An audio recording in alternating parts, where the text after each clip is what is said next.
We haven't touched on Ottawa yet, and we're a week away from the trade deadline, and you've been reporting this over the weekend. We're still waiting on Stone and Duchene and what's going to happen there, but there is a possibility here. Stone, Duchene, Dzingel are all gone by this time next week. And what's left? Like, what is that organization if that happens? And as far as Duchene, they decided he's going. So does that mean that he did not want to sign there, or they couldn't come close on the money? How did all this kind of happen? Yeah, it's interesting. So initially, it was all about the likelihood of Matt Duchene signing, and we were reporting about the dialogue between Brisson and Dorian, and Brisson flew to Ottawa to meet with Dorian and all of those things.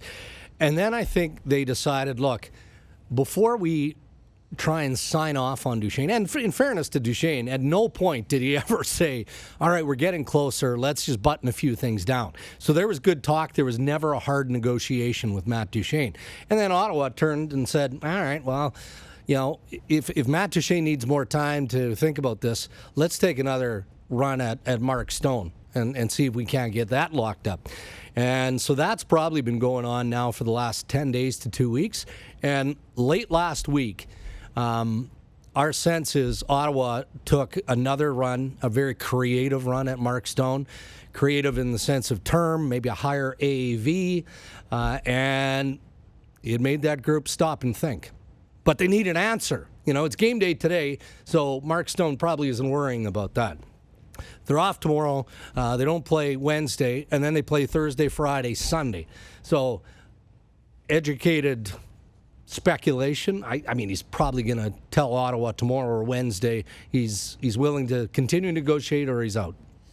By all accounts, again, whispers out there, was there full intention to, if possible, to get 2 or 3 signed? Yeah. All 3 of those guys or 2 of them? I mean, with the amount of money being thrown around, and I know you have to house a team, you have to at least get to a certain price point, but if 2 or all 3 of those players wanted to be Ottawa Senators, could they have made that work? I don't think 3, 2, Stone and Duchene. I think they'd have tried to find a way to make it work. Right. But both players probably would have had to provide some form of concession, whatever that is. Flexibility. Some wiggle room there. And then I think that would have opened the door for sure for Ryan Dzingel to get traded, maybe more so Cody Ceci. Yeah. Now, if both those guys, Duchene and Stone, are on the trade block, maybe Ryan Dzingel makes some money out of this, provided he wants to stay, and he may not want to stay. Right. And then maybe if none of those guys want to stay, at what point do you have to cut bait and say, well, we better start making sure we got our assets covered. Right. And you take Cody Ceci off the trade block. So, I don't know, man. I mean, in 6 days, Pierre Dorian has a tremendous amount of work to get done. Another name that I've been asked a few times from different circles about Jean-Gabriel Pageau, who has a little bit of cost certainty and is a really good, third-line center that teams have been looking at. Could it be something that out of nowhere somebody other than an unrestricted free agent goes from the Sens too? It's possible, but again, I think it weighs heavily on what happens with those signed guys. Other guys, because there's no rush here either. I mean, Ottawa's they're not in jeopardy of missing the playoffs. I mean, that's a foregone conclusion. So maybe, because of the enormous amount of work that Dorian has to get done, maybe you push Cody Ceci and Pageau, if you're even remotely considering that, to the summer. Yeah. And maybe the deal on the draft floor, if you're willing to trade those guys at that point, makes more sense. Can you picture a scenario between now and October 1st, 2019, where Ottawa is anything but considered the worst team in the league?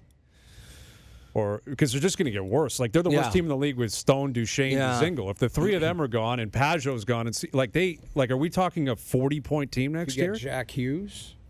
Well, they can't get Jack Hughes. They don't have their pick. That's right. I didn't even think that. No. Unless you kind of would be. You got to be creative. Yeah, you've got to be creative. Yeah. But that's what I'm saying. Basically, next year is it we're dead last again, and hopefully we win the lottery. Because I don't picture any other scenario. No, there is no. Even the whole concept of jumping from rebuild into a playoff contender, that gives you some flexibility. You either miss the playoffs by 5 points or you scrape into a wild card spot. The only way you can do that is you have to have at least one or two of those guys that are going out the door. And now he's going to get a great return, but to what end? I mean, if he trades him to Winnipeg, I'm sure, Mark Stone, that is, I'm sure he's looking for Winnipeg's first, which is going to be a late first-round pick, so not high value. But maybe you package, if you get 2 firsts as part of the return for Duchene and Stone, you package those 2 and move higher up the draft and you get a good pick. But what are you getting? There's lots of speculation around Winnipeg. It's got to be Sammy Niku or Roslovic. Yeah. One of their either young forwards who's in the NHL or a top prospect who's with Manitoba Moose or in the system. And that's just Winnipeg. I mean, if you look around some of the teams that would express interest, especially in Mark Stone, he's going to get decent valued return, but not enough to flip the switch to make them, a real quality team next year.